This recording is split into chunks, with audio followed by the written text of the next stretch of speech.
한국 최고의 해변 어디라고 생각하세요? 아마 많은 분들이 해운대를 떠올리실 텐데요. 그런데 2025년 빅데이터 분석 결과를 보니까 좀 의외의 반전이 있었습니다. 해운대를 제치고 광안리가 종합 1, 2를 차지했더라고요. 네, 바로 그 순위 하나에 오늘 저희가 나눌 이야기에 모든 게 담겨 있다고 해도 과언이 아니죠. 왜 이런 결과가 나왔을까? 이걸 파고드는 게 이번 탐구의 핵심입니다. 맞습니다. 오늘 저희는 청취자께서 공유해 주신 야놀자리 서치의 한국 관광지 500 보고서를 아주 깊숙이 한번 파고들어 보려고 하는데요. 이 보고서가 단순히 방문객 수나 검색량으로 줄을 세우는 대신에요. 소셜미디어에 담긴 여행자들의 진짜 마음, 그러니까 감성을 분석했거든요. 과연 데이터는 한국 관광의 미래에 대해 어떤 이야기를 들려줄까요? 시작하기 전에 이 분석이 왜 중요한지 먼저 좀 짚고 싶어요. 기존의 한국관광 100선 같은 리스트들은 사실 전문가 추천이나 과거 통계에 많이 의존을 했죠. 네네. 그러다 보니까 이미 유명한 곳이 계속 더 주목받는 그 매튜 효과라고 하죠. 일종의 부익부 빈익빈 현상이요? 그렇죠. 수도권이나 특정 지역에만 추천이 쏠리는 문제도 있었고요. 철저히 공급자 중심의 관점이었던 겁니다. 그러니까 여기가 좋으니까 한번 가보세요 하는 식이었군요. 맞습니다. 그런데 이 보고서는 그 관점을 완전히 뒤집어요. 소셜 빅데이터라는 새로운 렌즈를 통해서 사람들이 실제로 어디에 가서 뭘 느끼고 또 어떤 이야기를 나누는지에 집중하는 거죠. 이제는 사람들이 많이 가는 곳 말고요. 가서 정말 좋았다고 말하는 곳을 찾아보자는 겁니다. 유명한 곳에서 사랑받는 곳으로의 전환이네요. 저는 이 개념을 딱 듣자마자 그 맛집 줄서기가 떠올랐어요. 가게 앞에 길게 늘어선 줄. 이건 사람들이 얼마나 많이 이야기하는지, 즉 평판이겠죠? 네, 그렇죠. 근데 줄만 길다고 무조건 맛집은 아니잖아요. 진짜 중요한 건 역시 음식 맛. 그러니까 사람들이 얼마나 긍정적으로 반응하는가. 바로 매력일 거고요. 와, 그 맛집 비유가 핵심을 정확히 짚어주셨어요. 사실 저희가 분석할 때 가장 고민했던 게 바로 그 맛을 어떻게 데이터로 측정하느냐 이거였거든요. 이 배경에는 몇 가지 이론이 있는데요. 먼저 SOR 이론이라는 게 있습니다.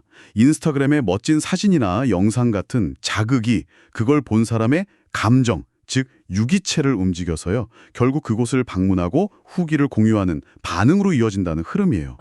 보고서에서 이걸 디지털 페로몬이라고 표현했던데 표현이 진짜 기가 막히더라고요. 보이지 않는 힘에 이끌리는 것 같다는 거잖아요. 저도 모르게 밤새 여행 유튜브 보는 게 바로 이 페로몬에 당한 거였군요. 그런 셈이죠. 근데 궁금한 게 있어요.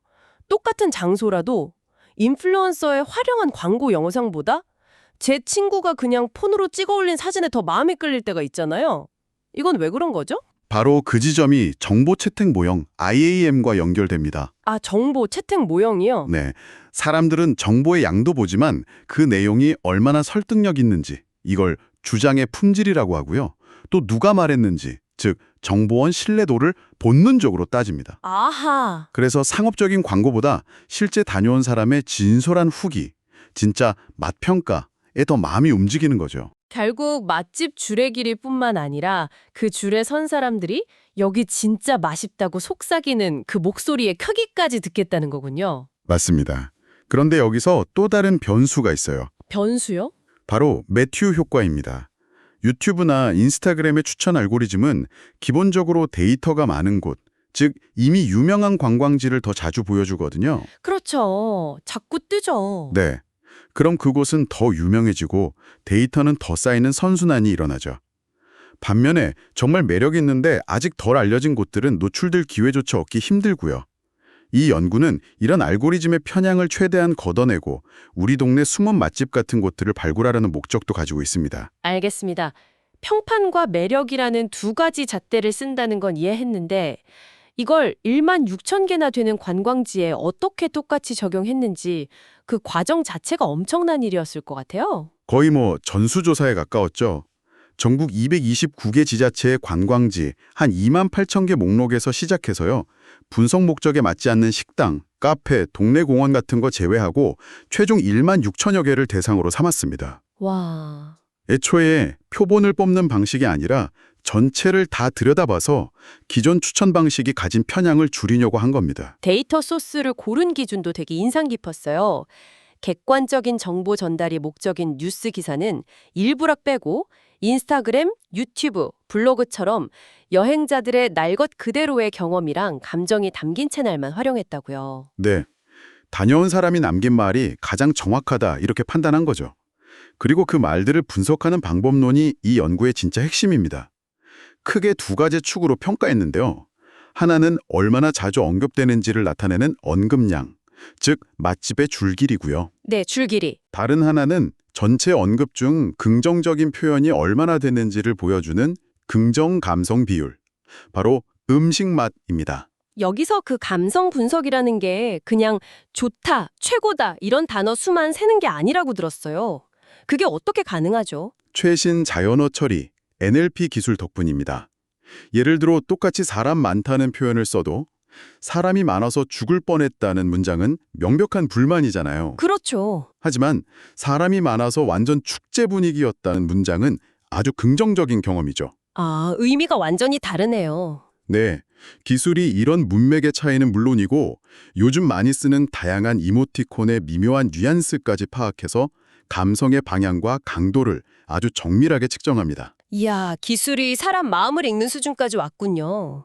근데 또 궁금한 게 언급량은 뭐 몇만 건, 몇십만 건이 될 수 있고 긍정 감성 비율은 0에서 100% 사이잖아요. 단위가 전혀 다른데 이걸 어떻게 합쳐서 하나의 순위로 만들 수 있었어요? 굉장히 중요한 질문입니다. 여기서 하이브리드 평가 모델이라는 기법이 사용됐습니다. 하이브리드요? 네, 만약 언급량의 절대 수치랑 긍정 감성 비율의 절대 수치를 그냥 더해버리면 언급량이 압도적으로 많은 대형 테마파크가 무조건 유리해지겠죠. 아, 그렇겠네요. 그래서 꼼수를 좀 썼습니다. 각 관광지의 언급량 순위와 긍정 감성 비율 순위를 각각 따로 매긴 다음에요. 이 두 개의 순위를 50대 50 가중치로 합산해서 최종 순위를 낸 겁니다. 아하, 서로 다른 단위를 등수라는 똑같은 저울에 올려놓고 공정하게 비교한 거군요. 그래서 인지도는 낮아도 만족도가 아주 높은, 뭐랄까, 우리 동네 숨은 맛집 같은 것들이 대기업 프랜차이즈랑 동등하게 경쟁할 수 있는 구조가 만들어졌네요. 와, 정말 똑똑한 방법인데요. 네, 그렇게 유명세와 진짜 만족도 사이에 균형을 잡으려고 노력했습니다. 자, 그럼 드디어 가장 궁금했던 분석 결과를 살펴보겠습니다. 서두에 말씀드렸듯 종합 1위는 광안리, 2위는 해운대였습니다. 이 두 국민의 수욕장의 운명을 가른 결정적인 차이가 뭘까요? 보고서는 광안리의 콘텐츠에 주목합니다. 특히 그 드론쇼 같은 야간 볼거리가 결정적이었죠. 아, 드론쇼요? 네, 이게 그냥 구경거리에서 그치는 게 아니라 사람들이 그 앞에서 사진이랑 영상을 찍어서 SNS에 공유하는 하나의 거대한 무대가 되어준 겁니다.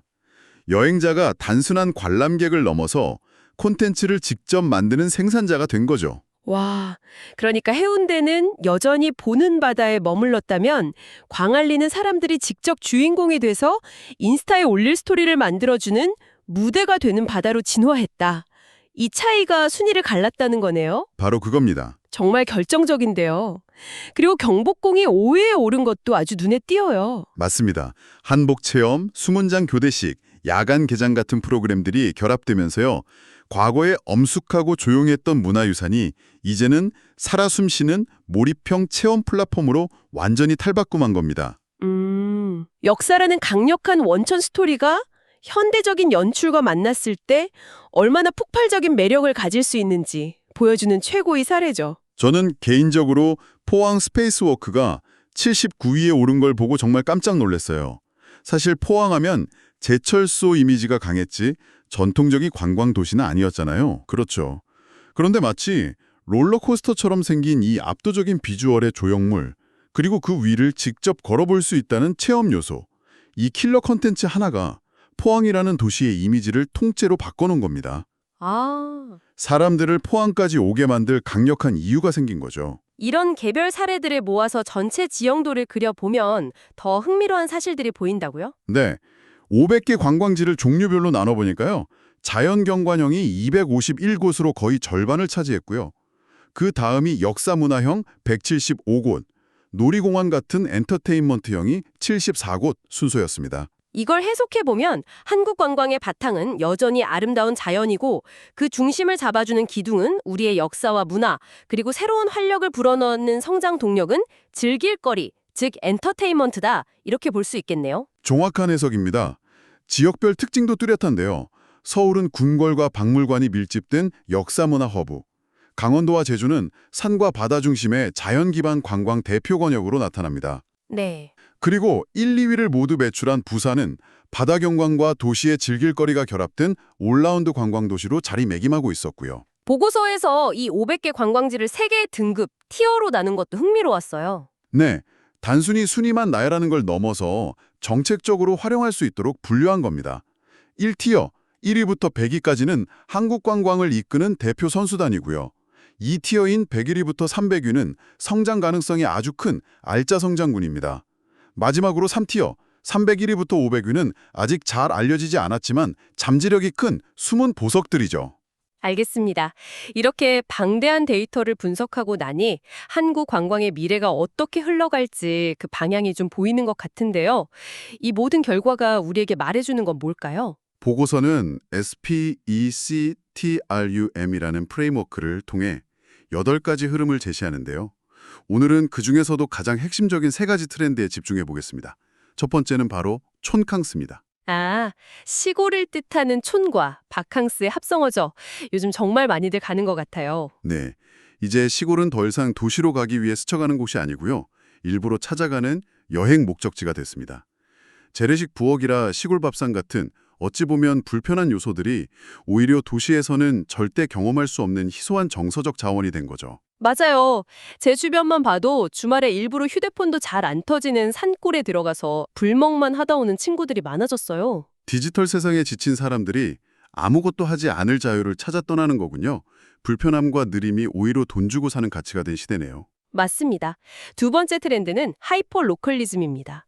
유명 관광지에 도장 깨기 하듯 훑고 지나가는 게 아니라 그 지역 사람들의 삶과 이야기 속으로 아주 깊숙이 들어가는 여행을 말합니다. 경기도 김포시 사례가 아주 좋은 예인데요.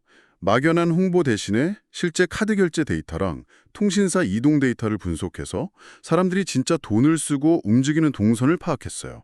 그리고 그걸 바탕으로 김포 오비로드라는 미시 코스를 개발했습니다.